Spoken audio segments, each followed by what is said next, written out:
দক্ষিণ পশ্চিম মৌসুমি বায়ু ইতিমধ্যেই দেশের বিভিন্ন অংশে প্রবেশ করেছে, তবে আবহাওয়াবিদদের মতে বর্ষার অগ্রগতি এখনও সমান নয়।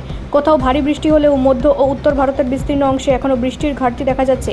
আইএমডি জানিয়েছে, জুনের প্রথম ভাগে দেশের সামগ্রিক বৃষ্টিপাত স্বাভাবিকের তুলনায় উল্লেখযোগ্যভাবে কম ছিল এবং মৌসুমি বায়ুর অগ্রগতি একাধিক বায়ুমণ্ডলীয় কারণে বাধাপ্রাপ্ত হয়েছে। আবহাওয়াবিদদের ব্যাখ্যা অনুযায়ী সারা দেশে বর্ষা সক্রিয়ভাবে ছড়িয়ে পড়ার জন্য কয়েকটি গুরুত্বপূর্ণ শর্ত পূরণ হওয়া জরুরি। প্রথমত, মৌসুমি অক্ষরেখাকে উত্তর ও মধ্য ভারতের উপর সুসংগঠিত হতে হবে। এই অক্ষরেখা যত শক্তিশালী হবে, তত বেশি পরিমাণে বঙ্গোপসাগর ও আরব সাগর থেকে আর্দ্রতা দেশের অভ্যন্তরে প্রবেশ করবে। দ্বিতীয়ত, বঙ্গোপসাগরের নিম্নচাপ বা ঘূর্ণাবর্তের সৃষ্টি অত্যন্ত গুরুত্বপূর্ণ।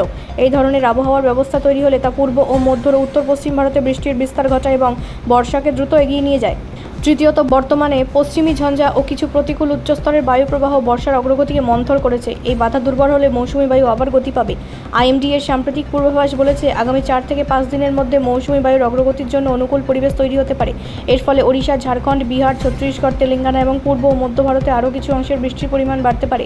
আবহাওয়া দফতর আরও জানিয়েছে যে 2026 সালে মৌসুমি সামগ্রিক বৃষ্টিপাত স্বাভাবিকের নিচে থাকতে পারে এল নিনোর প্রভাবে, কারণ জুন-সেপ্টেম্বর মৌসুমি বৃষ্টিপাত দীর্ঘমেয়াদী গড়ের সম্ভাবনা 90% আশেপাশে থাকার সম্ভাবনা রয়েছে। বিশেষজ্ঞদের মতে কৃষিক্ষেত্রের জন্য আগামী 2 থেকে 3 সপ্তাহ অত্যন্ত গুরুত্বপূর্ণ। জুনের শেষ ভাগ এবং জুলাইয়ের শুরুতে যদি বঙ্গোপসাগরে এক বা একাধিক শক্তিশালী নিম্নচাপ তৈরি হয়, তবে দেশের বিস্তীর্ণ অঞ্চলে বৃষ্টির ঘাটতি অনেকটাই পূরণ হতে পারে। অন্যদিকে বর্ষার অগ্রগতি আরও বিলম্বিত হলে খারিফ চাষ, জলাধারের জলস্তর এবং খাদ্যদ্রব্যের দামের ওপর তার প্রভাব পড়তে পারে। বর্তমান পরিস্থিতিতে আবহাওয়াবিদদের নজর এখন বঙ্গোপসাগরের ওপর, কারণ সেখানে তৈরি হতে পারে সেই আবহাওয়া ব্যবস্থা যা মৌসুমি বৃষ্টিকে নতুন গতি দিয়ে ভারতের এক প্রান্ত থেকে অন্য প্রান্তে ছড়িয়ে দিতে সক্ষম হবে। ব্যুরো রিপোর্ট, রাষ্ট্রীয় প্রসার বাংলা।